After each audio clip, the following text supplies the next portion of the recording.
महाराष्ट्र की सियासत में प्रशांत किशोर और एनसीपी अध्यक्ष एवं डिप्टी सीएम सुनेत्रा पवार की लगातार दूसरी मुलाकात ने राजनीतिक हलचल बढ़ा दी है।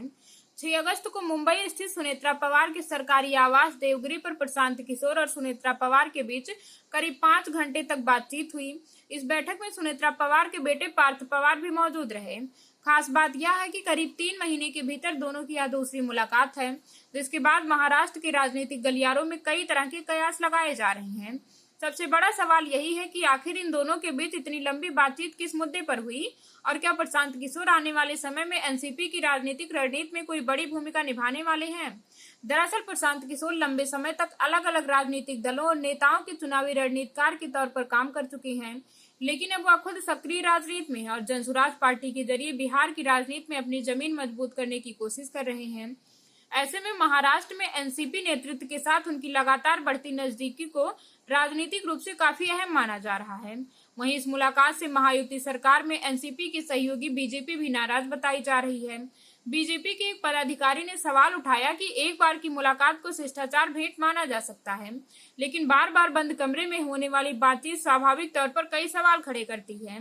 बीजेपी की नाराजगी की एक वजह यह भी बताई जा रही है कि प्रशांत किशोर की राजनीतिक पहचान अब सिर्फ एक चुनावी रणनीतिकार की नहीं रही, बल्कि वह खुद एक राजनीतिक दल का नेतृत्व कर रहे हैं और हालिया उपचुनाव में बीजेपी के खिलाफ जीत भी हासिल कर चुके हैं।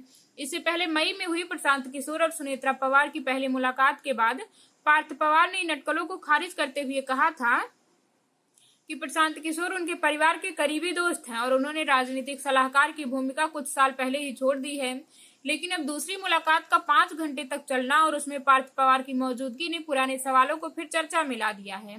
वहीं 2024 के महाराष्ट्र विधानसभा चुनाव में एनसीपी की रणनीति के लिए डिजाइन बॉक्स जैसी राजनीतिक कंसल्टिंग फर्म की भूमिका भी रही थी, जिसके बाद अब यह सवाल उठ रहा है कि क्या एनसीपी भविष्य की चुनावी रणनीति के लिए किसी नए चेहरे की तलाश कर रही है।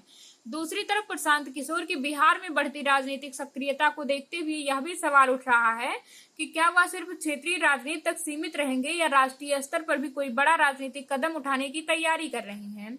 क्या वह एनसीपी के राजनीतिक सलाहकार बनेंगे, क्या महाराष्ट्र में किसी नए सियासी समीकरण का हिस्सा बनेंगे, या फिर यह मुलाकात सिर्फ व्यक्तिगत और राजनीतिक संपर्क तक सीमित है।